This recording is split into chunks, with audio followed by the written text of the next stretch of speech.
எல்லாரும் எப்படி இருக்கீங்க? இன்னைக்கு நம்ம வீடியோவோட தம்ப்நெயிலை பார்த்துட்டு உங்களுக்கு எல்லாருக்கும் ஆச்சரியமா இருந்திருக்கும்.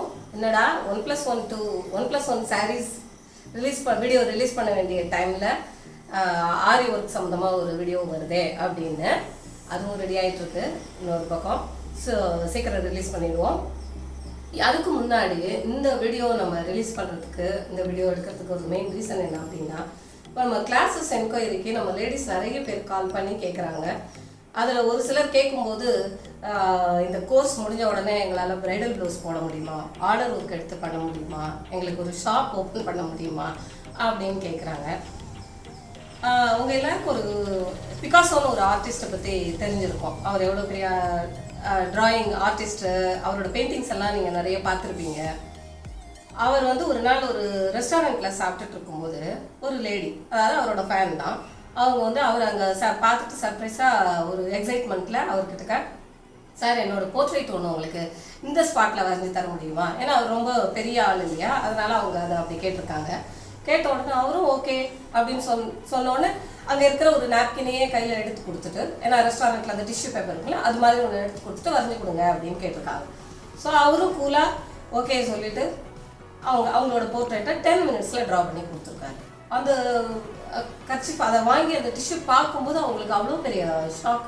ஏன்னா அவ்வளோ பர்ஃபெக்டாக இருந்தது. அந்த டிஷ்யூங்கிறது நம்ம ஜஸ்ட் யூஸ் பண்ணி போடுறது, அதில் அவ்வளோ அழகாக அவங்கள ட்ரா பண்ணோன்னா அவங்க ரொம்ப ஹாப்பியில், சார் இது எவ்வளோ பே பண்ணணும் சொல்லுங்கள் அப்படின்னு கேட்டிருக்காங்க. அவர் கூலாக $10,000 அப்படின்னு பதில் சொல்லியிருக்காரு. சொன்னோன்னே இவங்களுக்கு இந்த ஷாக்கோட அது பெரிய ஷாக் ஆகிடுச்சு. சார் 10 நிமிஷம் தான் வரைஞ்சிருக்கீங்க, அதுக்கு $10,000 கேட்குறீங்களே அப்படின்னு. அதுக்கு அவர் இந்த 10 நிமிஷம் வேலைக்கு பின்னாடி 40 வருஷம் ப்ராக்டிஸ் இருந்தது அப்படின்னு சொல்லியிருக்காரு. ஸோ நமக்கு ஒரு விஷயத்தில் எக்ஸ்பர்ட் ஆகணும், நல்ல ப்ரொஃபஷ்னலாக நல்லா பண்ணணும் அப்படின்னா நமக்கு தேவை ப்ராக்டிஸ் தான். ஸோ ப்ராக்டிஸ் பண்ணால் கான்ஃபிடென்ஸு மற்ற எல்லாம் தானாக வந்துடும். ஸோ இப்போ நம்ம வீடியோக்குள்ளே போகலாமா?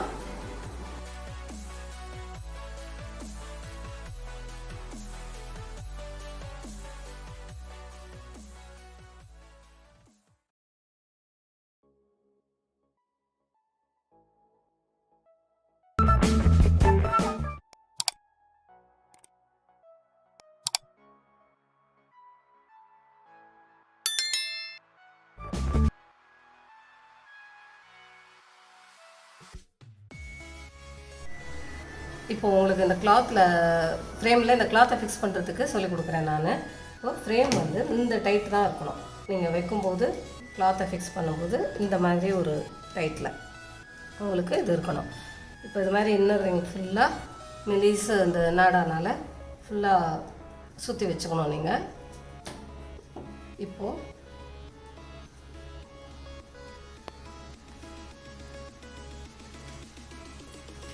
எப்போவுமே தரையில் இது மாதிரி வச்சு ஃப்ரேம் ஃபிக்ஸ் பண்ணுங்கள்.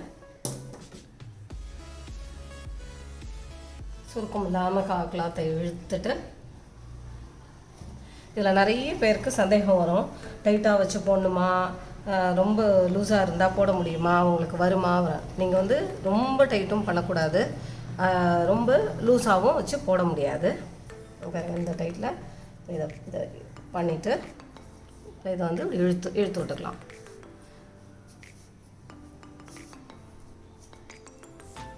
இந்த சுருக்கம் மட்டும் இல்லாமல் பார்த்துக்கோங்க. இந்த அளவுக்கு சுருக்கம் இல்லாமல் இப்படி இழுத்து விட்டுக்கோங்க. இந்த மாதிரி இறங்குறது நோ ப்ராப்ளம். இது வச்சு நீங்கள் ப்ராக்டிஸ் பண்ணணும். இப்போது இந்த ஃப்ரேமை இந்த இடத்துல நல்லா டைட் பண்ணிடுங்க. இதுக்கப்புறம் கிளாத் உங்களுக்கு இந்த ஃப்ரேம்லேருந்து இறங்கக்கூடாது. நீங்கள் கை வைக்கும்போது இறங்கக்கூடாது, அவ்வளோதான் மேட்டர். மற்றபடி இந்த டைட்டு இது ஓகே. இது நீங்கள் காட் ஃப்ரேமில் பண்ணி யூஸ் பண்ணும்போது இந்த லூஸில் தான் பண்ணுவீங்க. இப்போ இதுக்கு மேலே நீங்கள் ப்ளவுஸ் எல்லாம் போடும்போது கிளாத் இழுத்தோம் அப்படின்னா உங்களுக்கு இந்த மார்க் எல்லாம், ரிங் மார்க் எல்லாம் ப்ளவுஸில் விழும். அதே மாதிரி அந்த வீவிங் எல்லாம் உங்களுக்கு கழடும். இதில் இன்னொரு ஒன்று லாஜிக்காக உங்களுக்கு கிளியர் பண்ணணும் அப்படின்னா, நீங்கள் நல்லா இப்படி இழுத்து ஃப்ரேம் போட்டிங்கன்னு வச்சுக்கோங்களேன், உங்களுக்கு இதில் கேப் நல்லா விழும். ஓகேவா? உங்களுக்கு போடும்போது ஈஸியாக இருக்கும். ஆனால் ஃப்ரேம்லேருந்து அந்த டைட்டை வெளியில் எடுக்கும்போது ஆட்டோமேட்டிக்காக அது பேக் டு அதோட இடத்துக்கு கிளாத் வந்துடும், த்ரெட் வந்துடும். அப்போ என்ன ஆகும்னா உங்களுக்கு உங்கள் கிளாத்து கண்டிப்பாக சுருங்கிடும். அது ப்ளவுஸாக இருந்தால் டெஃபினட்டாக சுருங்கும். அதனால் நீங்கள் வந்து முடிஞ்ச வரைக்கும் அந்த மாதிரி இழுத்து டைட் பண்ணுறத பண்ணாதீங்க. இந்த லூஸில் பண்ணால் தான் உங்களால் ஆரி காட் போட்டு ஃப்ரேம் போட்டு பண்ணுறோம் இல்லையா, அதில் பண்ண முடியும். ஸோ இந்த டைட்டு இது மட்டும் ஞாபகம் வச்சுக்கோங்க. இந்த டைட்டு இருந்தால் போதும், இதில் டவுட்டே இல்லை. ஒருத்தரையும் கேட்கணுன்னு அவசியம் இல்லை. இது மாதிரி உள்ளே இறங்குற மாதிரி நீங்கள் ஆரம்பத்தில் இப்படி ப்ராக்டிஸ் பண்ணிட்டீங்கன்னா உங்களுக்கு அதுக்கப்புறம் அது பழகிடும். ஸோ அது கஷ்டமாகவே இருக்காது. முதல்ல இந்த இறுக்கி போட்டுட்டு நீங்கள் அதுக்கப்புறம் நீங்கள் ப்ளவுஸில் போடும்போது அதனால தான் ரொம்ப பேருக்கு ப்ளவுஸில் வராது. இது ஒன்று தான் பேசிக் பிரச்சனை. ஓகேவா? இது ஃப்ரேம் ஃபிக்ஸ் பண்ணும்போது இந்த மாதிரி டீட்டெயில்ஸை ஞாபகம் வச்சுக்கோங்க. இன்னொன்று, ஃப்ரேமில் வந்து இந்த அவுட் சைடும் நீங்கள் சில்க் ப்ளவுஸ் போடும்போது இந்த இன்சைடு ரிப்பனில் ரிங்கில் சுற்றின மாதிரி அவுட் சைடு ஃப்ரேம்லேயும் நீங்கள் சுற்றலாம். ஆனால் அதில் ஒரே ஒரு பிரச்சனை என்னென்னா, இதோட லென்த் உங்களுக்கு பத்தாமல் இருக்கும். இது உங்களுக்கு லென்த்தாக கிடச்சிது அப்படின்னா நீங்கள் வெளியிலையும் போட்டால் நீங்கள் ப்ளவுஸ் பண்ணும்போது ஒரு சுருக்கம் அந்த மாதிரி விலகிறது எதுவுமே இல்லாமல் உங்களுக்கு பக்காவாக வந்துடும். ஸோ ஒரு டவுட்டாக இன்றைக்கி நான் உங்களுக்கு கிளியர் பண்ணிடுறேன். அதுக்கு முன்னாடி என்னென்ன த்ரெட்ஸ் நான் யூஸ் பண்ணுறேன் அப்படிங்கிறத உங்களுக்கு சொல்லிடுறேன். இப்போ இது வந்து A1 அப்படின்னு ஒரு த்ரெட்டு. இது கொஞ்சம் மெலிசாக இருக்கும். நம்ம நார்மல் ஜரியை விட இது கொஞ்சம் மெலிசாக இருக்கும், ஆனால் நல்லா திக்காக தான் இருக்கும். இதுதான் நான் வந்து பீட்ஸ்க்கோ ஜர்தோசிக்கோ யூஸ் பண்ணுறது. சிலர் வந்து சூயிங் மிஷின் த்ரெட் யூஸ் பண்ணுவாங்க. பட்டு நாங்கள் கற்றுக்கும்போது இந்த டிரான்ஸ்பரண்ட்டாக ஒன்று இருக்கும், நைலான் வயர் இது பண்ணுவாங்கள்ல, நம்ம பீடு ஒர்க்கெல்லாம் பண்ணுவோம் இல்லையா, அந்த இது வயர் தான் நாங்கள் யூஸ் பண்ணோம். பட் இப்போ அது நாட் போடுறது செய்கிறதெல்லாம் ரொம்ப கஷ்டமாக இருக்குது அப்படிங்கிறதுனால இப்போ இது யூஸ் பண்ணுறோம். இது நல்லாயிருக்கும் உங்களுக்கு. ஸோ நல்லா ஃப்ளெக்சிபிளாகவும் இருக்கும், ஸ்ட்ராங்காகவும் இருக்கும். ஸோ பீட்ஸுக்கும் ஸ்டோன் செயின் ஓட்டுறதுக்கு, ஸ்டோன் செயின் ஸ்டிச்சிங்க்கு, அதுக்கெல்லாம் நம்ம இது யூஸ் பண்ணலாம். இது வந்து ஆஸ் யூஷுவல் ஜரி ஒர்க் எங்கெங்கே பண்ணுறோமோ 753, 754 அந்த ஷேட்ஸில் ஒன்று இது. ஸோ இது வந்து நல்லா திக்காக இருக்கும். இது வந்து ஜரி த்ரெட் ஒர்க் எங்கெங்கே ஜரி ஒர்க் பண்ணணுமோ அதுக்கு யூஸ் பண்ணுவோம். அது மாதிரி இது சில்க் த்ரெட்ஸு நார்மலாக அவங்க எல்லாருக்கும் தெரியும். ஸோ இது எது வேணாலும் யூஸ் பண்ணலாம், அது இல்லை. அதே மாதிரி துலிப்ஸ், ஏன்னா இப்போ இதுதான் ஈஸியாக இருக்குது. லேடிஸ்க்கு வந்து அந்த பழைய இரும்பு நீடியில் ப்ராக்டிஸ் பண்ணி அதை பதப்படுத்தி எடுத்துகிட்டு வர்றதுக்கு அவ்வளோக்கு பேஷன்ஸ் இல்லாமல் போயிடுச்சு இப்போது. அதனால் இது ரொம்ப கம்ஃபர்டபுள் உங்களுக்கு. 24 இது வந்து ஜரி, 14 அல்லது 13 அது வந்து சில்க் த்ரெட்டுக்கு. இதை எப்போவுமே ஞாபகம் வச்சுக்கோங்க. இது வந்து துலிப் நீடில் தான் யூஸ் பண்ணுறோம். ஸோ இதை எப்போவும் ஞாபகம் வச்சுக்கோங்க. ஜரிக்கு எப்போவுமே 24 தான். ஸோ இப்போ நான் வந்து உங்களுக்கு ஃபஸ்ட்டு டவுட்டு, அதாவது கர்வ்டு ஏரியாவில் செயின் வந்து எப்படி போடணும் அப்படின்னு. இப்போ நீங்கள் இந்த நீடில் யூஸ் பண்ணும்போது இப்படி எடுத்து இது மாதிரி பென் மாதிரி யூஸ் பண்ண ஒரு ஹேபிட் பண்ணிக்கோங்க. இப்போ இன்றைக்கி சொல்கிற டிப்ஸ் எல்லாமே ஓரளவுக்கு ஆரி கோர்ஸ் கம்ப்ளீட் பண்ணவங்களுக்கு தான் யூஸ்ஃபுல்லாக இருக்கும். இப்போது இந்த ஷார்ப் எட்ஜை நீங்கள் எப்படி ஹேண்டில் பண்ணணும் அப்படின்னு நான் உங்களுக்கு இதில் கிளியர் பண்ணுறேன்.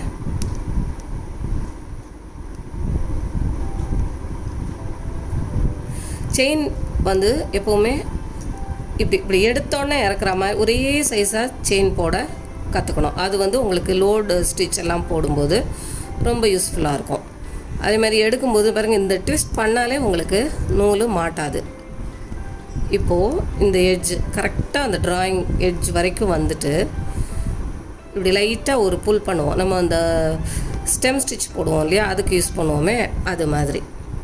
ஸோ அது மாதிரி புல் பண்ணால் உங்களுக்கு அந்த ஷேப் கரெக்டாக மெயின்டைன் ஆகுது பாருங்கள். இப்போது எடுத்தோடனே விடுறதுனால ஒரு நெக்ஸ்ட்டு செயின் கண்டினியூஸாக அப்படி போடுறதுனால உங்களுக்கு அந்த சைஸ் வந்து கரெக்டாக மெயின்டைன் ஆகும். இது வந்து ஜிக்ஸாக் போடுறதுக்கோ இல்லை அந்த லோட் ஸ்டிச் போடும்போதோ ரொம்ப யூஸ்ஃபுல்லாக இருக்கும். இப்போ கரெக்டாக அந்த எட்ஜ் வரைக்கும் வந்துட்டேன். இப்போ கொஞ்சம் புல் பண்ணிங்கன்னா உங்களுக்கு அந்த ஷார்ப் எஃபெக்ட்டு உங்களுக்கு கிடைக்கும். இது பேசிக்காக எல்லாருக்கும் இருக்கிறது. இது வந்து நீங்கள் ஃப்ளவர்லேயோ எட்ஜஸ் அது மாதிரி போடும்போது இது ரொம்ப யூஸ்ஃபுல்லாக இருக்கும். கரெக்டாக இந்த இன்னொரு வாட்டியும் காட்டிடுறேன் உங்களுக்கு.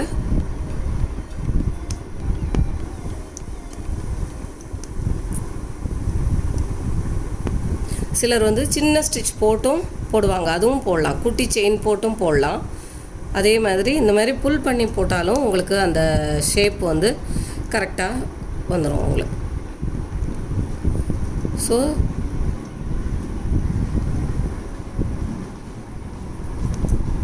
இப்போ இது நான் கம்ப்ளீட் பண்ணும்போதே உங்களுக்கு இன்னொரு டிப்பையும் சொல்லிடுறேன்.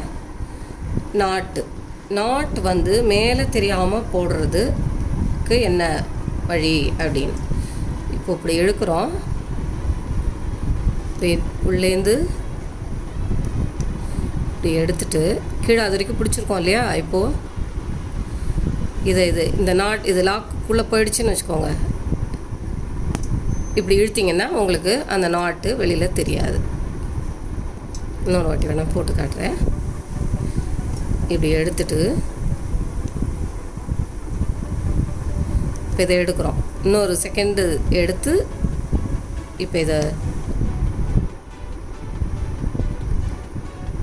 இப்போ இதுக்குள்ளே போயிடுச்சு இல்லையா. இப்போது நீங்கள் நீடியில் எடுத்துகிட்டு இழுத்திங்கன்னா உங்களுக்கு அது உள்ளே போயிடும், தெரியாது. ஸோ இது வந்து ஒரு நாளில் வராது உங்களுக்கு. நீங்கள் இதை தொடர்ந்து ப்ராக்டிஸ் பண்ணிங்கன்னா இது வந்துடும். ஸோ இந்த மாதிரி நீங்கள் போட்டிங்கன்னா உங்களுக்கு நாட் எதுவும் மேலே தெரியாது. இப்போ இது கீழேருந்து அப்படியே நான் நெக்ஸ்ட்டு இதுக்கு போகிறேன் பாருங்கள். இந்த கருடு ஏரியா போடும்போதோ இல்லை ஜாயின் பண்ணும்போதோ எப்படி ஜாயின் பண்ணணும் அப்படின்னு ஒரு டவுட் வருது.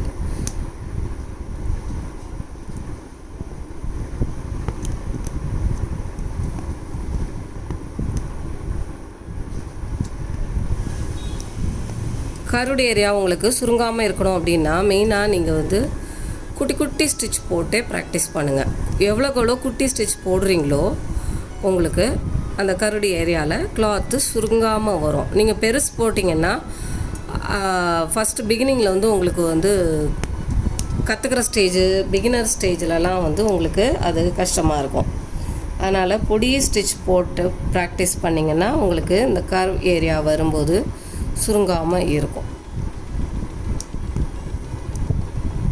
இப்போது இதை எதுக்கு இவ்வளோ ஸ்ட்ரெயின் பண்ணி உங்களுக்கு காட்டுறேன்னா, அந்த ட்விஸ்ட் பண்ணி அந்த த்ரெட்டை அட்ஜஸ்ட் பண்ணி எப்படி எடுக்கிறேங்கிறத கொஞ்சம் சிலர் அப்படியே கோவமாக இழுப்பாங்க செய்வாங்க. அந்த மாதிரி பண்ணக்கூடாது. ஏன்னா நிறைய ஸ்டூடெண்ட்ஸ் நான் பார்த்துருக்கேன்.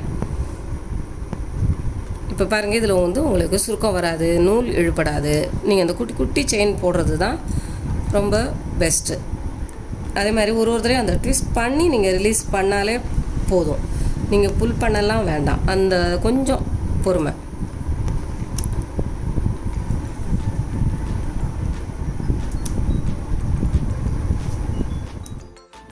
இப்போ இந்த டிசைன்லேயே நம்ம இப்போ இதை வந்து ஜாயின் பண்ண போகிறோம்.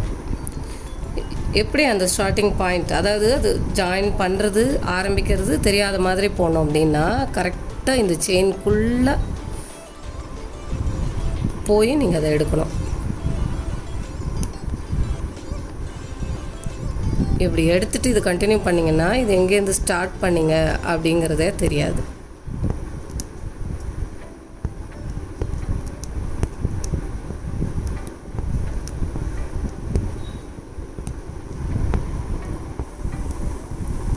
இப்போ மறுபடியும் ஒரு லீவ், இது ஷார்ப் எட்ஜ்.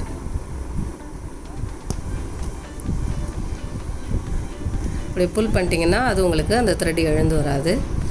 ஸோ அழகாக அந்த ஷார்ப் எட்ஜ் வந்து உங்களுக்கு தெரியும். அதே மாதிரி கொண்டு வந்து முடிக்கும் போதும் ரெண்டு விதமாக முடிக்கலாம். அதை ஆரம்பித்த இடத்துலையவும் பண்ணலாம், இல்லைன்னா கீழே கொண்டு போய் அந்த ஸ்டெம்லேயும். ஸோ இது மாதிரி கொண்டு வந்து நீங்கள் முடிச்சிடலாம். இப்படி பாருங்கள், இதை திருப்பி இப்படி எடுத்துகிட்டு வந்து கண்டினியூஸாக இப்படி முடிச்சிடலாம். ஸோ இதில் உங்களுக்கு ஒரு ஃபினிஷிங் கரெக்டாக இருக்கும். இப்போ நான் 14 எடுத்திருக்கேன், ஏன்னா நான் சில்க் த்ரெட் யூஸ் பண்ண போகிறேன். இப்போ இது வந்து இந்த டவுட்டு, எப்படி ஃபில்லிங் வந்து கேப் இல்லாமல் போடுறது அப்படின்னு இந்த டவுட் வந்து ரொம்ப பேர் கேட்குறாங்க. அது மாதிரி செயின் போடும்போது இறுக்கி அந்த செயினோட ஷேப்பே தெரியாத மாதிரி ஃபஸ்ட்டு போடக்கூடாது. கீழேந்து த்ரெட் விடும்போது கொஞ்சம் டென்ஷன் ஃப்ரீயாக த்ரெட் விட்டால் தான் உங்களுக்கு அந்த செயின் வந்து நீட்டாக வரும்.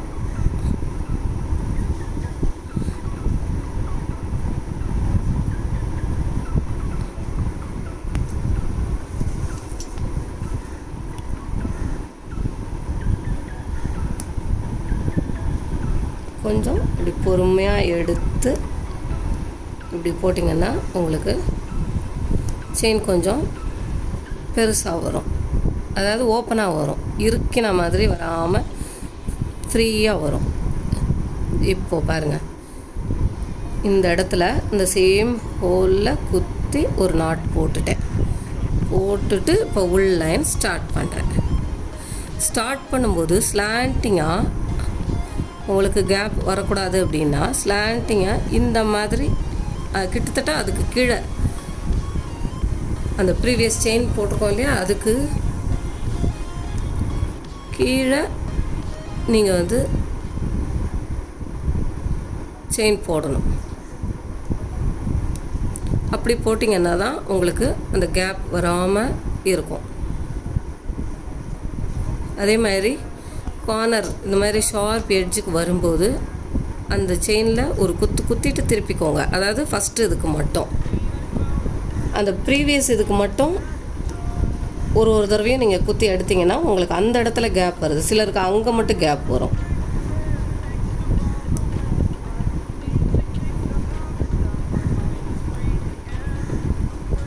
ஏன்னா இது ரொம்ப முக்கியம், நீங்கள் அந்த கேப் இல்லாமல் கற்றுக்கிறதுங்கிறது. அப்போ தான் உங்களுக்கு வந்து பேர்ட்ஸோ ட்ரெஸ்ஸஸோ ஃப்ளவர்ஸோ போடும்போது இது வந்து நீட்டாக இருக்கும்.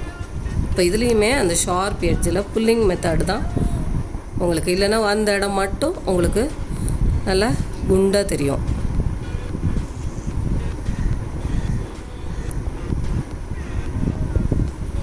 இப்போ கேப் வரல பார்த்தீங்களா?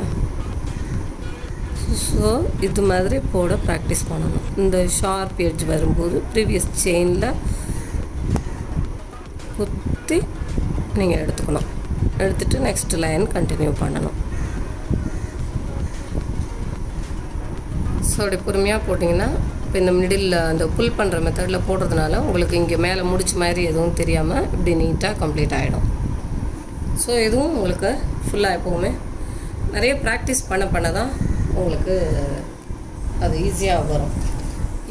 அது மாதிரி நிறைய பேருக்கு இந்த பீட்ஸ் வந்து ஷேப்பில் ஷார்ப் எட்ஜில் சரியாக வந்து சீட் ஆக மாட்டேங்குது. பீட்ஸ்லேயும் சொல்லுவாங்க, பீட்ஸ் ஸ்டோன்லேயும் சொல்லுவாங்க, அதாவது ஸ்டோன் செயின்லேயும் சொல்லுவாங்க. இப்போ நான் வந்து உங்களுக்கு ஃபஸ்ட்டு பீட்ஸில் போட்டு காட்டுறேன்.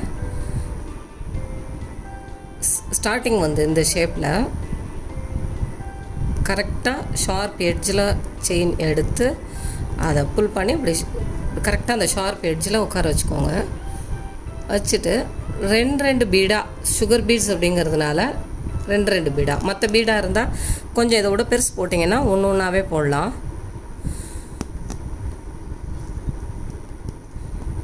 இப்படி டைட் பண்ணிக்கோங்க. ஏன்னா நமக்கு கொஞ்சம் டைட்டு வர்றது கஷ்டமாக இருக்கும். இந்த செயின் இந்த த்ரெட்டில் ஆரம்பத்துலேருந்து இப்போ தான் ப்ராக்டிஸ் பண்ணால் கொஞ்சம் கஷ்டமாக இருக்கும்.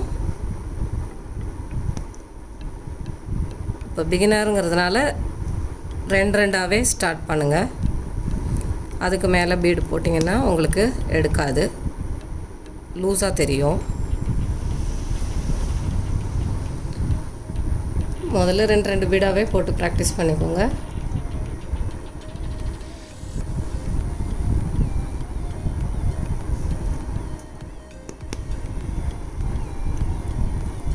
பீடுக்கு நடுவில் ரொம்ப கேப் தெரியாமலும் இருக்கணும். கரெக்டாக அதுவும் உங்களுக்கு அந்த ஸ்பேஸ் எப்படி வருதுங்கிறதும் உங்களுக்கு புரியணும். ஆனால் ப்ராக்டிஸில் வந்துடும். கரெக்டாக அந்த ஷேப்லேயே கொண்டு போயிட்டிங்கன்னா உங்களுக்கு வந்து முடிக்கும்போது ஈஸியாக இருக்கும். அந்த ட்ரா பண்ண லைன்லேயே எடுத்துகிட்டு போயிட்டிங்கன்னா ஆல்மோஸ்ட் அந்த ஏரியாவுக்கு வந்தாச்சு.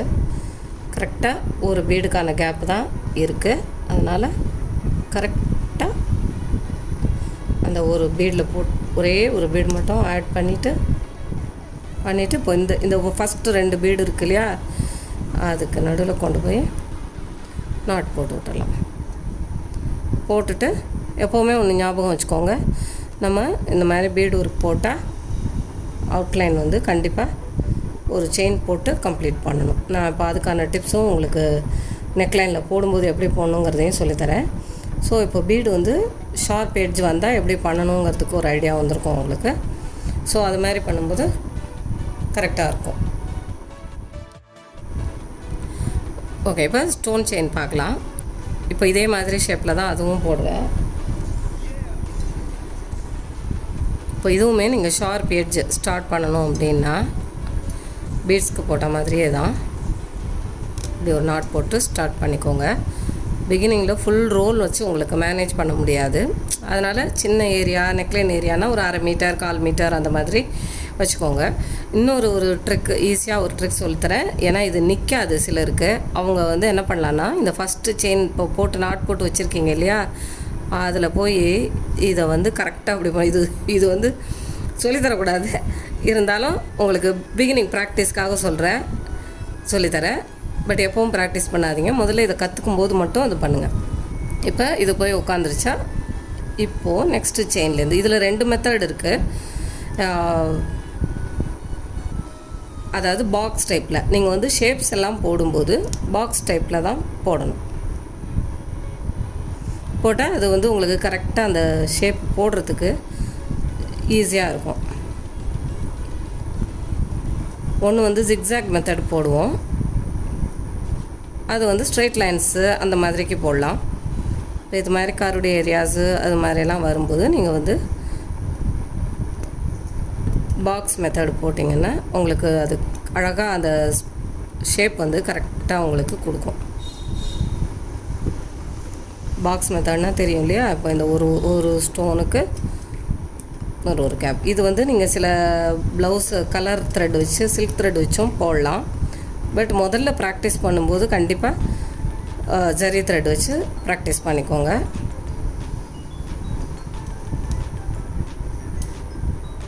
இப்போ இதில் உள்ள குத்துற லைன் மட்டும்தான் நான் அந்த ட்ராயிங் யூஸ் பண்ணுறேன். லைனுக்கு வெளியில் தான் இருக்குது ஸ்டோனு. நீங்கள் இப்போ அது பார்த்தா உங்களுக்கு தெரியும்.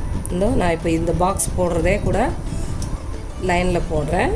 இதை இப்படி எடுத்துகிட்டு வந்துக்கிறேன். ஆனால் வெளியில் போடுற பாக்ஸ் வந்து ஸ்டோன் வந்து வெளியில் தான் இருக்குது. இப்போ புரியும் உங்களுக்கு நினைக்கிறேன். இங்கே பாருங்கள். இப்போது இதை இழுத்து இந்த ஷேப்புக்கு எடுத்துகிட்டு வந்துட்டு இந்த செயினில் தான், ட்ராயிங்கில் தான் இந்த செயின் போடுறேன். பாக்ஸை போட்டு ஸ்டோனை பக்கத்தில் எடுத்துகிட்டு போய்க்கிறேன். ஏன்னா அப்போ தான் உங்களுக்கு நீங்கள் போட்ட ஷேப்பு. ஸோ இதை வச்சு தான் நீங்கள் வந்து அடுத்தது எப்படி போடணும் அப்படிங்கிறத நீங்கள் டிசைட் பண்ணிக்கலாம். ஸ்பேஸை டிசைட் பண்ணிக்கலாம்.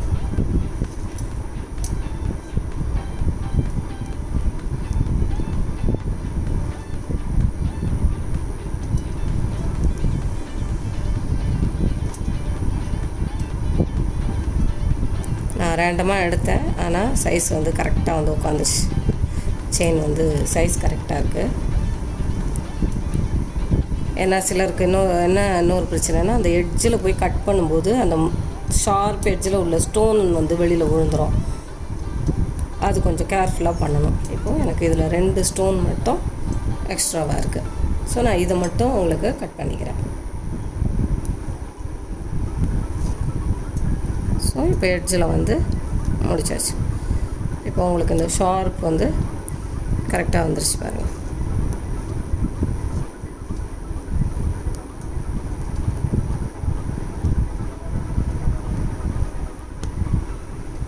ஸோ இதில் நீங்கள் அவுட் சைடு செயின் போட்டாலும் போடலாம், பீடு போட்டாலும் உங்களுக்கு ஓகே தான். நீங்கள் என்ன டிசைன் போடுறீங்களோ அதுக்கு தகுந்த மாதிரி ப்ராக்டிஸ் பண்ணிக்கோங்க. இப்போது நெக்லைனில் ஸ்டார்ட் பண்ணும்போது எப்படி ஸ்டார்ட் பண்ணணும் அப்படிங்கிற டவுட் ரொம்ப பேருக்கு இருக்குது. அதனால் இப்போ ஃபஸ்ட்டு அது சொல்லித்தரேன். இப்போ இது வந்து ப்ளவுஸோட ஃப்ரண்ட் நெக்லைன் மாதிரி ரொம்ப சிம்பிளாக ட்ரா பண்ணியிருக்கேன். ஒன்லி செயின் மட்டும்தான் போடுறேன். இப்போது இந்த மாதிரி இது நெக்லைனில் போடும்போது ஃபஸ்ட்டு 3லேருந்து 4 வரைக்கும் ஜரி த்ரெட்டில் செயின் போடணும். போட்டிங்கன்னா உங்களுக்கு அவங்க கட் பண்ணும்போது ஸ்டோன்லேயோ பீட்லேயோ அடிபடாமல் நீட்டாக வரும். அதனால் எப்போவுமே இந்த 3 அல்லது 4 செயின் வந்து ஜரியில் கண்டிப்பாக நீங்கள் வந்து போடணும். போட்டுட்டு தான் நீங்கள் அடுத்த ஸ்டெப்பு எடுக்கணும். இப்போ நான் அது உங்களுக்கு சிம்பிளாக குட்டியில் போட்டு காட்டுறேன். ஸோ இது வந்து நீங்கள் பேக் நெக்கும் ஃப்ரண்ட் நெக்கு எல்லாத்துக்குமே நீங்கள் வந்து ஃபாலோ பண்ணிக்கலாம். இப்போது இது மாதிரி நெக்லைனில் 3, இப்போ இந்த 3க்கே வந்து உங்களுக்கு இவ்வளோ அகலமாக இருக்குது. இன்னும் 4 போட்டால் இன்னுமே நல்லாயிருக்கும். உங்களுக்கு அப்படியே நெக்லைன் வந்து ஃபுல்லாக இந்த கோல்டு கலரில் தெரியும். இப்போது இது போட்டுட்டு இதுக்கு அடுத்தது தான் நீங்கள் வந்து பீடு போடணும். செயின், அதாவது எப்போவுமே பீடு மட்டும் சிங்கிள் பீடாக போட்டிங்கன்னா 2 சைடும் செயின் போடணும். இப்போது இது நெக்லைன் அப்படிங்கிறதுனால இப்போ இந்த செயினுக்கு அப்புறம் ஒரு பீடு போட போகிறோம்.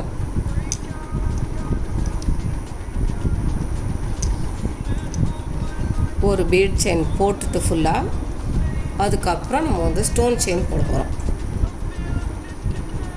எப்போவுமே இப்போ பீடுக்கு 2 சைடு வந்து எப்படி செயின் இருக்கணுமோ அது மாதிரி ஸ்டோன் செயினுக்கு 2 பக்கமும் பீடு இருக்கணும். கண்டிப்பாக பீடுக்கு நடுவில் தான் நீங்கள் வந்து ஸ்டோன் செயின் போடணும். இது வந்து காமன், எப்பவும் போல் பீடு போட்டுக்கலாம்.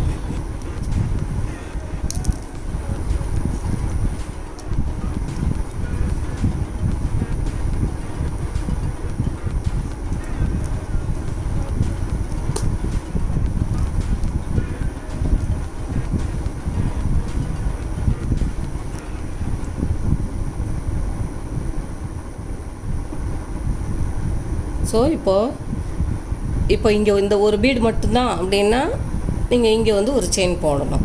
இப்போது நான் வந்து ஸ்டோன் செயின் வைக்க போகிறேன்.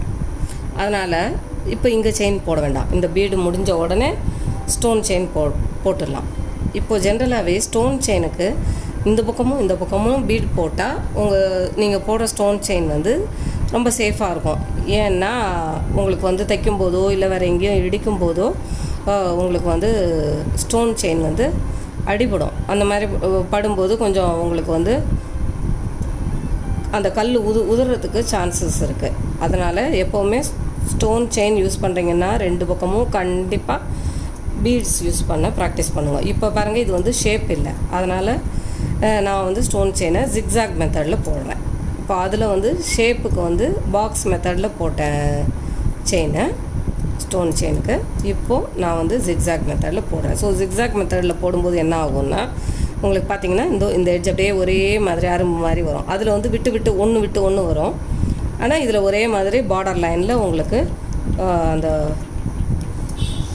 ஜரி த்ரெட் வந்துடும். இது நீங்கள் சில்க் த்ரெட்டில் போடும்போது ரொம்ப அழகாக இருக்கும். இதில் பார்க்குறதுக்கு எந்த கலர் ப்ளவுஸில் போடுறீங்களோ அதுக்கு நீங்கள் சில்க் த்ரெட்லேயும் இதுக்கு போடலாம். ஆனால் திரும்பியும் சொல்கிறேன், ஒரு தடவை நல்லாவே இதில் செயினில் ப்ராக்டிஸ் ஆனதுக்கப்புறம், ஜரியில் ப்ராக்டிஸ் ஆனதுக்கப்புறம் தான் எதுவுமே நீங்கள் சில்க் த்ரெட்டில் ஸ்டார்ட் பண்ணணும். இப்போது இது மாதிரி உங்களுக்கு ஸோ ஏன்னா நிறைய பேருக்கு அந்த 2 மெத்தடில் எது எங்கே யூஸ் பண்ணுறது அப்படிங்கிறது ஒரு டவுட் வரும். ஸோ நீங்கள் பூ மாதிரி அந்த மாதிரி ஷேப்ஸ்க்கு சர்க்கிள் போடும்போதோ அதுக்கெல்லாம் நீங்கள் வந்து பாக்ஸ் மெத்தடும், இப்போ இது மாதிரி நெக்லைனுக்கு போடும்போது, கைக்கு பார்டர் லைனில் போடும்போது, அந்த மாதிரி பண்ணும்போது ஜிக்ஸாக் மெத்தடுமா யூஸ் பண்ணிக்கோங்க. இது ஞாபகம் வச்சுக்கோங்க. இது ஏன்னா ஜிக்ஸாக் மெத்தடு வந்து அந்த ஷேப்புக்கு போடும்போது சில இடத்துல உங்களுக்கு வந்து வளைஞ்சு கொடுக்காது. அந்த இடம் உங்களுக்கு கஷ்டமாக இருக்கும். பட் இதுக்கு பாக்ஸ் மெத்தடு போட்டோன்னா ஒரு சைடு தெரியாமல் இருக்கிறது, செயின் வராமல் இருக்கிறது ஒரு பார்க்குறதுக்கு கொஞ்சம் விட்டு போட்ட மாதிரி இருக்கும். ஆனால் ஜிக்ஸாக் போட்டிங்கன்னா நீட்டாக அவுட்லைன் போட்ட மாதிரி ஒரு செயின் வந்து உங்களுக்கு வந்துடும். ஸோ இப்போது இதை நான் முடிச்சிட்டேன். இப்போது இதுக்கு அடுத்தது என்ன பண்ணணும் அப்படின்னா, இப்போ நான் ஒரு தடவையுமே உங்களுக்கு வந்து இங்கே நாட் பண்ணி லாக் பண்ணி மேலே வந்து தான் நான் சொல்லித்தரேன். ஏன்னா நீங்கள் வந்து பிகினிங்கில் வந்து அப்படியே கண்டினியூ பண்ணும்போது இந்த பக்கமும் அந்த பக்கமும் போடும்போது உங்களுக்கு கொஞ்சம் கஷ்டமாக இருக்கும். அதுக்காக இப்போ வந்து நான் பீடு ஆரம்பிக்க போகிறேன். இப்போது திரும்பியும் ஞாபகம் வச்சுக்கோங்க, இப்போ இந்த ஸ்டோன் செயின் போடும்போது மட்டும் 2 சைடு பீட்ஸு கண்டிப்பாக இருக்கணும். அது எந்த ஷேப் போட்டாலும், நீங்கள் சர்க்கிள் போட்டாலும், பூக்கு நடுவில் போட்டாலும், பூ பெட்டலில் போட்டாலும் நீங்கள் வந்து கண்டிப்பாக அதை ஃபாலோ பண்ணணும். சரியா? இப்போது இந்த செயின் போட்டுட்டு தான் நீங்கள் வந்து பீட்ஸ் லைன் போட்டுட்டிங்கன்னா கண்டிப்பாக வெளியில் ஒரு செயின் போட்டே ஆகணும். ஸோ அப்போ தான் உங்களுக்கு பீடு கழலாமல் இருக்கும். இது எந்த சைஸு போட்டாலும் ஓகே. இப்போ இதுக்கப்புறம் இப்போல்லாம் வந்து நெக்லைனில் இன்னொரு டிசைன் வருது. இப்போ இதுக்கு அடுத்தது again thread work, load stitch போடுறது, இல்லை இது பெரிய பீட்ஸ் போடுறது அந்த மாதிரியெல்லாம் வருது. ஸோ நீங்கள் அப்படி பண்ணாலும் பண்ணலாம். இப்போ இதுக்கு அடுத்தது பெரிய பீடு வச்சு போடுறீங்கன்னா அதுக்கு அடுத்தது மறுபடியும் ஒரு சுகர் பீடு ஒரு லைன் போட்டுட்டு அப்புறமா செயின் போடுங்க. இப்போ இதுக்கு இதோடு முடிக்கிறீங்கன்னா செயின் போட்டு இதை கம்ப்ளீட் பண்ணிடணும்.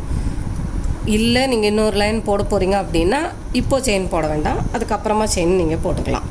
ஸோ இப்போ பாருங்கள், உங்கள் பீட்ஸும் கழலாது, 2 பக்கமும் ஸ்டோன் செயினும் சேஃப் ஆகிடுச்சு. அப்போ உங்களுக்கு அது அப்படியே அழகாக உங்களுக்கு பார்க்கும்போது அது அப்படி உட்காந்துருக்கிறது உங்களுக்கே பிடிச்சிருக்கும் அது பார்க்கும்போது.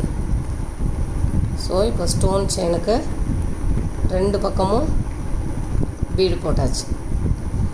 இப்போது நான் இதை கம்ப்ளீட் பண்ணுறேன். எனக்கு இன்னொரு லைன் இதில் நான் போட போகிறது கிடையாது. அதனால் நான் என்ன பண்ணுறேன், அப்படியே செயின் போட்டு இதை கம்ப்ளீட் பண்ணிடுறேன். நீங்கள் உங்களுக்கு இந்த வசதியாக வரலைன்னா நீங்கள் அந்த பக்கமாக நாட் போட்டுட்டு கூட நீங்கள் திருப்பி ஸ்டார்ட் பண்ணிக்கலாம். ஆனால் இந்த செயின் போடுறது ரொம்ப மஸ்ட்டு.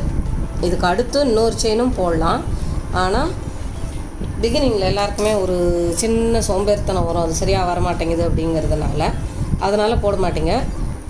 ஸோ அப்படி போடலைனாலும் இந்த 1 போட்டுடுங்க. எக்ஸ்ட்ரா போட்டால் அழகாக இருக்கும். இன்னும் இல்லைனாலும் இந்த 1 போட்டு தான் நீங்கள் இதை கம்ப்ளீட் பண்ணணும். இதுக்கு மேலே பெரிய ஸ்டோன் போட்டு டெக்கரேட் பண்ணுறதா இருந்தாலும் ஓகே, இல்லை சிம்பிளாக இது போதும். இன்னும் 4 லைன்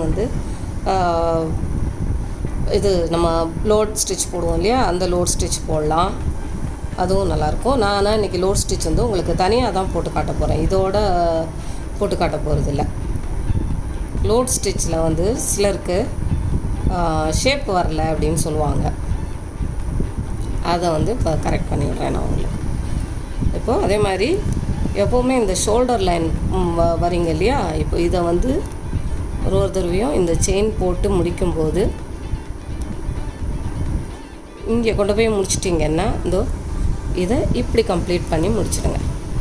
இப்படி கம்ப்ளீட் பண்ணி முடித்து இந்த செயினில் கம்ப்ளீட் பண்ணிட்டீங்கன்னா இந்த ஏரியா இன்னும் உங்களுக்கு சேஃபாக இருக்கும். 2 சைடுமே நீங்கள் அதை பண்ணணும்.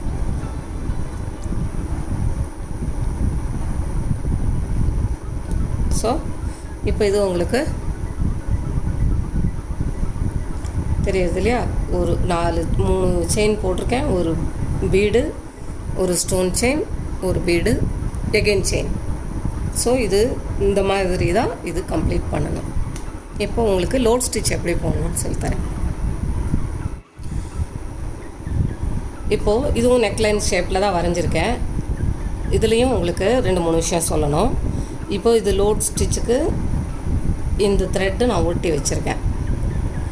இப்போது இது ஒட்டிட்டோமேங்கிறதுனால நீங்கள் போடாமல் இதுக்கு மேலே ஒரு ஜிக்ஸாக் ஒன்று போடுவோம், அது கண்டிப்பாக போடணும். இது மேக்ரோமி த்ரெட்டில் போட்டாலும் சரி, இந்த த்ரெட்டில் போட்டாலும் கண்டிப்பாக அது போடணும்.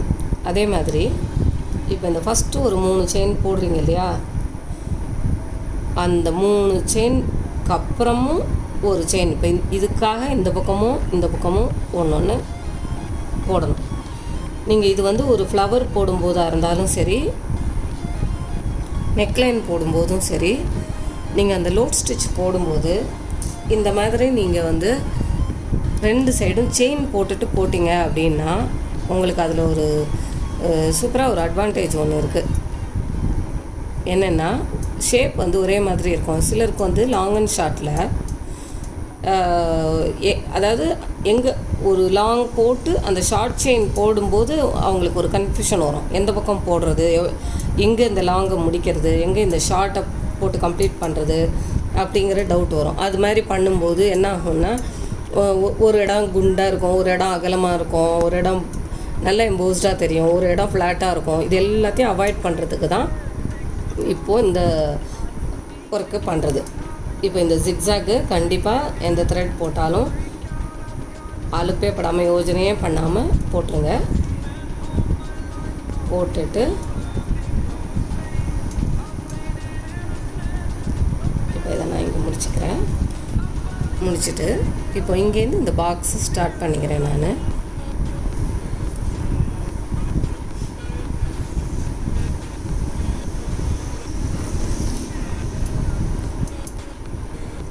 இப்போது இது நான் சொல்கிறது இப்போ இதுக்கு முன்னாடி நெக்லைனில் நீங்கள் ஏற்கனவே போட்ட மாதிரி ஒரு ஸ்டோன் செயின் பீட்ஸு 2 பக்கம் எல்லாம் போட்டுட்டு அதுக்கு அடுத்து இந்த லைன் போடுறதா இருந்தாலும் இதுக்கு இப்படி தனியாக ஒரு பாக்ஸ் மாதிரி ஒரு செயின் போட்டுட்டு நீங்கள் லோட் போட்டிங்கன்னா அது மட்டும் போட்டாலே போதும். அதில் வேறு எதுவுமே டிசைன் பண்ண வேண்டாம். உங்களுக்கு வந்து அவ்வளோ அழகாக அது லுக் இருக்கும். ஒரே மாதிரி வந்து நீட்டாக இருக்கும். ஸோ இது போட்டு முடிச்சுட்டு இதுக்கு வெளியிலையும் அதே மாதிரி ஃப்ரண்ட்டில் போட்ட மாதிரி பீடு ஸ்டோன் செயின் பீட் போட்டு கம்ப்ளீட் பண்ணிங்கன்னா நெக் லைன் வந்து கிட்டத்தட்ட ஒரு 2.5 இன்ச்சுக்கு உங்களுக்கு வந்து நல்ல அகலமான நெக் லைன் கிடச்சிடும். அதுக்கப்புறம் நீங்கள் கையில் வந்து என்ன மாதிரி வேணாலும் ஃப்ளவர் டிசைனோ எது வேணாலும் போட்டுக்கலாம். நெக் லைன் வந்து நீட்டாக இதில் முடிஞ்சு போயிடும்.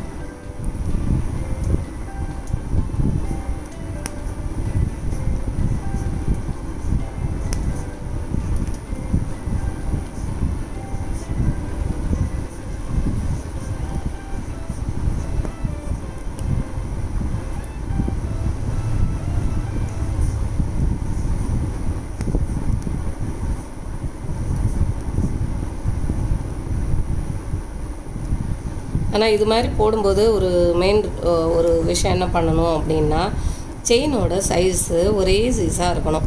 ரொம்ப பெருசாகவும் இல்லாமல் ரொம்ப பொடியாகவும் இல்லாமல் கரெக்டாக கேப்பு. நீங்கள் இதில் எண்ண முடியாது. ஏன்னா இந்த பக்கம் 10 அந்த பக்கம் 10 உங்களுக்கு அந்த மாதிரி செயின் ஈக்குவலாக நம்பர்ஸ் இருந்தால் தான் உங்களுக்கு லாங் அண்ட் ஷார்ட்டு ஒரே மாதிரி போட முடியும். அதனால் ஆரம்பத்துலேருந்தே செயின் சைஸை வந்து ஒரே சைஸாக போடுறதுக்கு ப்ராக்டிஸ் பண்ணிட்டிங்கன்னா உங்களுக்கு எந்த ஒர்க்குக்குமே உங்களுக்கு அது பண்ணும்போது ஈஸியாக இருக்கும். இப்போது இது நான் முடிச்சுட்டு இப்போது சில்க் த்ரெட்டில் இப்போ லோட் போட போகிறேன்.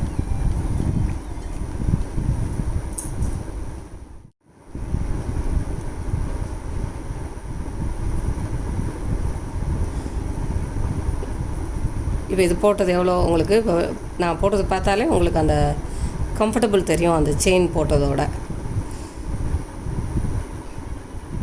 இப்போது கரெக்டாக அந்த செயினுக்கு முன்னாடி ஒன்றும் செயினுக்குள்ளே ஒன்றும் போடுறேன் நான்.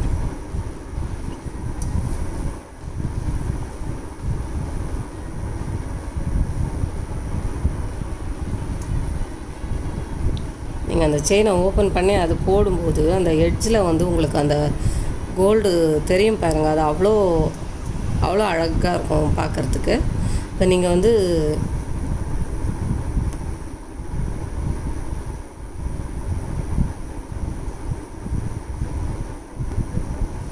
இதுக்கு நடுவில் அந்த நம்ம மேக்ரோமி வச்சோன்னா இது நல்லா அழகாக உப்பி எழுந்து நிற்கும். அது ரொம்ப நல்லாயிருக்கும்.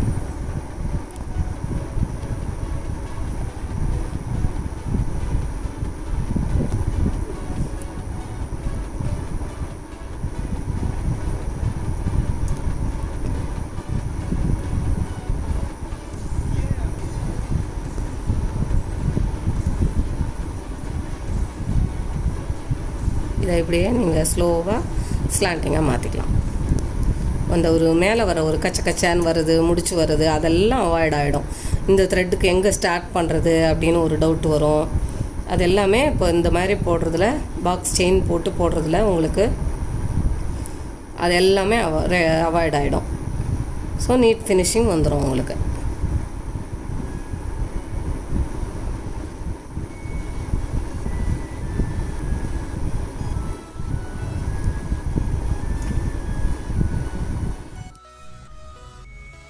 ஸோ இப்போ இந்த பேடட் ஸ்டிச்சை இது வரைக்கும் இது மாதிரி கொண்டு வந்து ஸ்ட்ரெயிட்டாக கம்ப்ளீட் பண்ணிவிட்டு இந்த சைடு பீடு ஒர்க்கு இந்த சைடு பீடு ஒர்க்கு போட்டுட்டு எப்பவும் போல் செயின் அது எல்லாத்தையும் போட்டு நீங்கள் அந்த ஸ்டோன் செயினுக்கு சொன்ன மாதிரி நீங்கள் அதை கம்ப்ளீட் பண்ணிடலாம். ஸோ இப்போ இது மாதிரி போட்ட ஒரு ப்ளவுஸையும் நான் உங்களுக்கு காட்டுறேன். ஸோ அதுலேருந்து உங்களுக்கு இன்னும் ஐடியா கிடைக்கும். இப்போ இந்த ஸ்டோனில் எப்படி நீங்கள் பீட்ஸ் போடணும், ஸ்டோன் செயின் போடணும் அப்படிங்கிறது சொல்லித்தரேன். இப்போ இந்த ஷேப் ஸ்டோன், இப்போ நான் இது வந்து கொஞ்சம் பெரிய ஸ்டோன் எடுத்திருக்கேன். எப்போவுமே ப்ராக்டிஸ் பண்ணும்போது கொஞ்சம் பெருசில் ப்ராக்டிஸ் பண்ணிவிட்டு அப்புறம் ஸ்லோவாக நீங்கள் வந்து சின்ன சைஸ்க்கு வந்துக்கலாம். இப்போது இதில் போடும்போது இந்த ஷார்ப் எட்ஜ் நம்ம வந்து நார்மலாக அந்த ஸ்டோன் செயின் டிசைனில் ஸ்டார்ட் பண்ணுற மாதிரியே ஒரு பேக் ஸ்டிச் போட்டு ஸ்டார்ட் பண்ணிக்கோங்க. இப்போது இந்த மாதிரி ஒரு ஸ்டோன் வைக்கும்போது அதில் வந்து நீங்கள்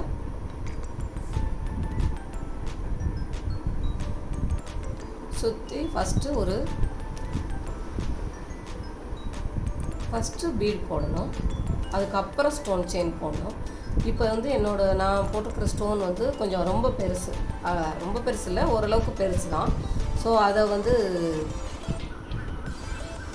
அதை சுற்றி கண்டிப்பாக முதல்ல ஒரு பீடு போடணும். ஆனால் அதை விட கொஞ்சம் பெரிய சைஸ், நம்ம யூஸ்வல் சுகர் பீட்ஸ் யூஸ் பண்ணாமல் கொஞ்சம் பெரிய சைஸ் யூஸ் பண்ணியிருக்கேன்.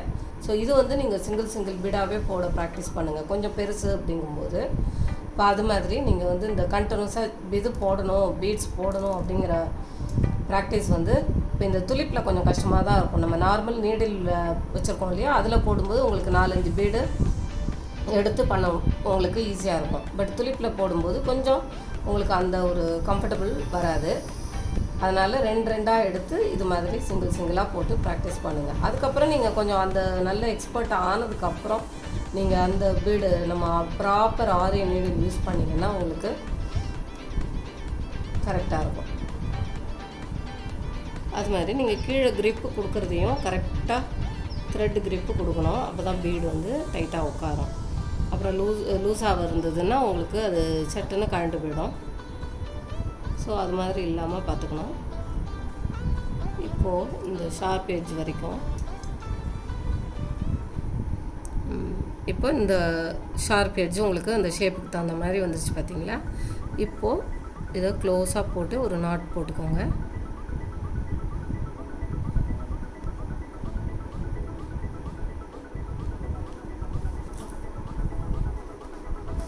நாட் போட்டுட்டு இப்படியே நம்ம வந்து கண்டினியூஸாக செயினையும் ஸ்டார்ட் பண்ணிடலாம். இப்போ இந்த செயின் ஸ்டார்ட் பண்ணும்போது இந்த முன்னாடி சொன்ன மாதிரி தனியாக போடுறதுக்கு சொல்லி கொடுத்தா இல்லையா அந்த ஷேப்பு, அதே மெத்தடை இதுலேயும் ஃபாலோ பண்ணிடுங்க. இப்படி போட்டிங்கன்னா அது போய் உங்களுக்கு அந்த ஷேப்பில் உட்காந்துருது பாருங்கள். இப்படி போட்டுட்டு நீங்கள் அந்த பாக்ஸ் ஷேப்பு ஜிக்ஸாக் போட்டுருங்க.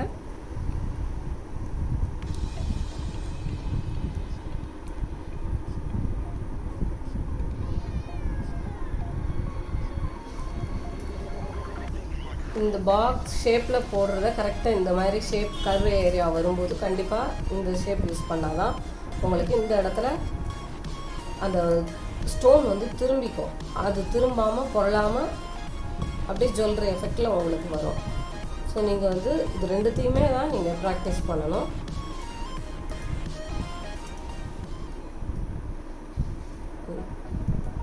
இல்லைன்னா உங்களுக்கு வந்து செயின் வந்து புரளும்.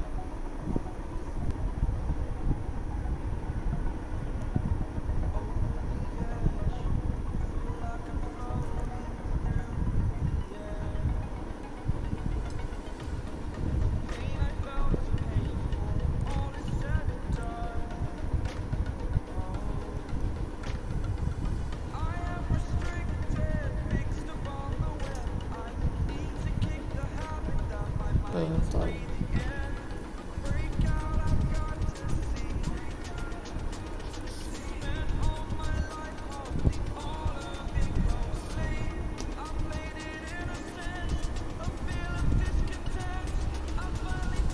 இதுலேயுமே நீங்கள் வந்து ஸ்டோன் செயின் போட்ட உடனே கண்டிப்பாக பீடு போட்டு அப்புறம் செயின் போட்டு அப்படி தான் நீங்கள் கம்ப்ளீட் பண்ணணும்.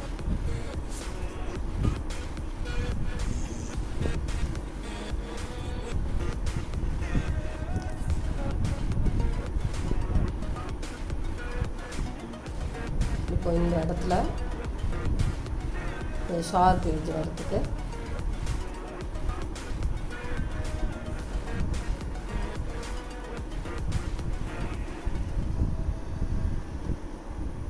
இதையும் ஒரு ரவுண்டு இழுத்துட்டு டைட் பண்ணி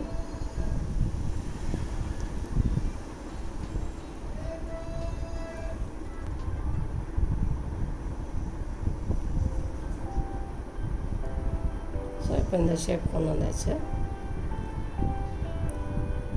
இப்போவும் மறுபடியும் மேலே போய் பேக் ஸ்டிச் எடுத்து பீடு போட்டுடலாம். ஒரு பீடு ஒரு ஸ்டோனுக்கு எப்போவுமே நீங்கள் அது வந்து ஸ்டோன் செயினில் போட்டாலும் சரி, இதில் போட்டாலும் த்ரெட் ஒர்க்லேயோ எதில் போட்டாலும் ஸ்டோன் செயினுக்கு அப்புறம் ஒரு பீடு கண்டிப்பாக அதை சேவ் பண்ணுற மாதிரி அது சைஸுக்கு நீங்கள் ஒரு பீட் செயின் பீடில் ஒரு லைன் போடணும். போட்டால் தான் உங்களுக்கு அது சேஃபாக இருக்கும். ஸோ இப்போ இது வந்து பெரிய ஷேப்பில் நான் போட்டிருக்கேன். அதே மாதிரி இதில் இன்னும் ஒரு 2-3 டிப்ஸ் நான் நம்ம ஸ்டூடெண்ட்ஸ் கிட்ட பார்த்ததில் ஒரு மைண்ட் செட் சொல்கிறேன். அது கொஞ்சம் மாற்றிக்கணும். இப்போது ஒரு ப்ளவுஸ், இப்போ நீங்கள் ஒரு ஆரி ப்ளவுஸில் ஒன்றில் போடலாம் அப்படின்னு நீங்கள் பிளான் பண்ணும்போது தயவு செஞ்சு சாரியோட அட்டாச்சாக வர்ற ப்ளவுஸில் போட்டு ப்ராக்டிஸ் பண்ணாதீங்க, அதில் வராது. அதே மாதிரி இன்னொன்று, இந்த வச்சு கொடுக்குற ப்ளவுஸ்ன்னு சொல்லிட்டு இந்த குட்டியாக அந்த லாஸ்ட் பீஸ் எடுத்து சுருட்டி ஒன்று வச்சுருப்பாங்க.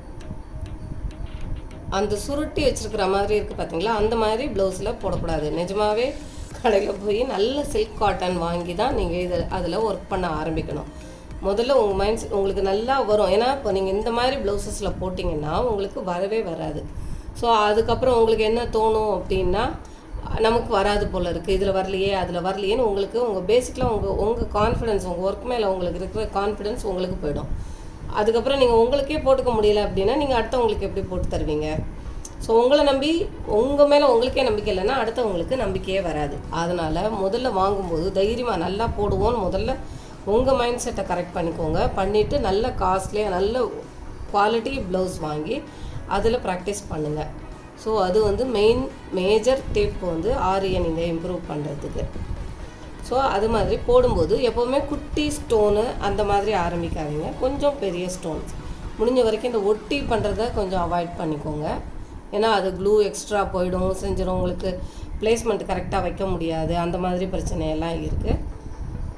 ஸோ அது ரொம்ப இம்பார்ட்டண்ட்டு. உங்களுக்கு ப்ளவுஸை வந்து அளவு சரியாக வராதுன்னு தோணுச்சுன்னா டைலர்கிட்ட கொடுத்து அந்த நெக்லைன் மார்க் எல்லாம் பண்ணிவிட்டு இதை பண்ணுங்கள், ஒர்க் பண்ண ஆரம்பிங்க. முடிஞ்ச வரைக்கும் குவாலிட்டி மெட்டீரியல்ஸ் யூஸ் பண்ணுங்கள், அட்ஜஸ்ட் பண்ணாதீங்க இருக்கிறத வச்சு. ஸோ அதெல்லாம் தான் நீங்கள் இதில் மெயினாக தெரிஞ்சுக்க வேண்டியது.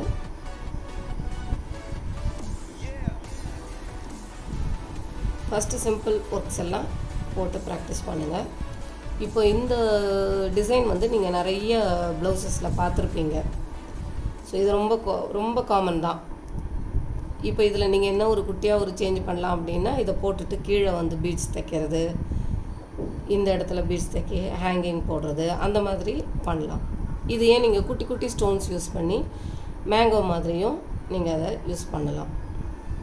ஸோ இப்போ இது வந்து ஷார்ப் எட்ஜுக்காக தான் இதை நான் சொல்லி கொடுத்துருக்கேன். முதல்ல இது எல்லாத்தையும் தனியாக ஒரு கிளாத்தில் ப்ராக்டிஸ் பண்ணிவிட்டு அப்புறமா நீங்கள் மெயின் ப்ளவுஸில் ஸ்டார்ட் பண்ணுங்கள்.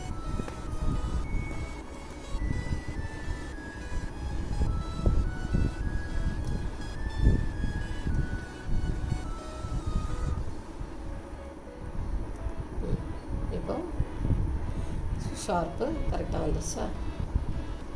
போட்டு உடனே 1 or 2 செயின்ஸ், தாராளமாக 2 செயின் போடலாம். ஆரம்பத்தில் எல்லாருக்கும் கொஞ்சம் அந்த செயின் போடுறதுக்கு ஒரு லேசினஸ் ஒன்று வரும்.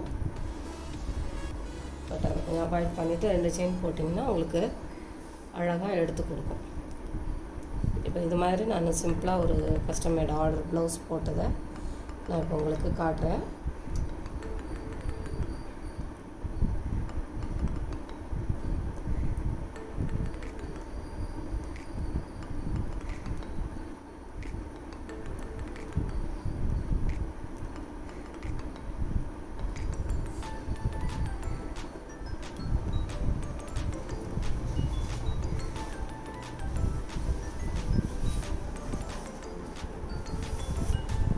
இப்போ இந்த வீடியோவில் சொன்ன அத்தனை ரூல்ஸும் ஃபாலோ பண்ணி இதில் இந்த ப்ளவுஸை நம்ம ஸ்டூடெண்ட் தான் போட்டிருக்காங்க. ஃபஸ்ட்டு 4 செயின் போட்டிருக்காங்க பாருங்கள். போட்டுட்டு ஸ்டோன் சுகர் பீட்ஸ் போட்டிருக்காங்க, அதுக்கப்புறம் ஸ்டோன் செயின் போட்டிருக்காங்க, அதுக்கப்புறம் ஒரு செயின் போட்டிருக்காங்க. ஆக்சுவலாக ஒரு சுகர் பீடு போட்டாலும் உங்களுக்கு இன்னும் நல்லா எடுத்து கொடுத்துருக்கோம். ஸோ அதுவும் பண்ணலாம். அதுக்கு அடுத்தது 2 செயின் போட்டு அதில் க்ளீனாக இந்த லோடட் ஸ்டிச் போட்டிருக்காங்க. அதுக்கப்புறம் பெரிய பீடு கொடுத்துட்டு அவுட்லைனில் ஒரு செயின் கொடுத்துருக்காங்க. அதே மாதிரி இதுவும் இது வந்து ஒரு ரொம்ப சிம்பிள் ஆர்டர், அதனால் அதுக்கு தகுந்த மாதிரி பண்ணியிருக்கோம். இப்போ இது நான் உங்களுக்கு காட்டின ஸ்டோனோட இது இன்னும் பெரிய ஸ்டோன் யூஸ் பண்ணியிருக்கு. ஆனால் எல்லா ரூலும் கரெக்டாக ஃபாலோ பண்ணியிருக்காங்க பாருங்கள். ஸோ இதில் வந்து இன்னும் நீங்கள் வந்து நான் போடுறதுன்னா இன்னுமே நீங்கள் வந்து எக்ஸ்டெண்ட் பண்ணலாம். இதுலேயே வேறு கலர் போடலாம், இல்லை பெரிய பீடு போட்டு போடலாம். ஒரு சுகர் பீடு, ஒரு பெரிய பீடு போட்டோம் அடுத்த லைனை எக்ஸ்டெண்ட் பண்ணலாம். இப்போ இதுவே குட்டி ஸ்டோனாக வச்சிங்கன்னா இப்படி வரி ஈஸியாக வைக்கலாம். ஸோ அந்த மாதிரியெல்லாம் யூஸ் பண்ணி ப்ளவுசஸ் போட்டு பாருங்கள். இப்போ இது பேக் நெக்கு, அதே மாதிரி ஃப்ரண்ட் நெக்கு.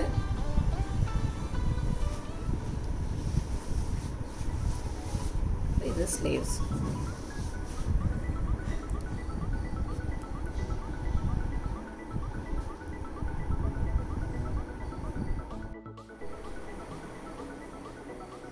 என்ன லேடிஸ், உங்கள் டவுட்ஸ் எல்லாம் கிளியர் ஆகிருக்கும் நம்புகிறேன் நான். இப்போ இந்த வீடியோ உங்களுக்கு பிடிச்சிருந்தது அப்படின்னா உங்கள் ஃப்ரெண்ட்ஸ்க்கெல்லாம் நீங்கள் ஷேர் பண்ணுங்கள். அதே மாதிரி உங்களுக்கு இன்னும் டவுட்ஸ் நிறைய இருந்தது, கிளியர் பண்ணிக்க வேண்டியதுக்கு அப்படின்னா கமெண்ட் பாக்ஸில் போஸ்ட் பண்ணுங்கள். உங்கள் டவுட்ஸை ஷேர் பண்ணுங்கள். நாங்கள் நெக்ஸ்ட் வீடியோஸில் உங்களுக்கு அதை கிளியர் பண்ணுறோம். தேங்க்யூ.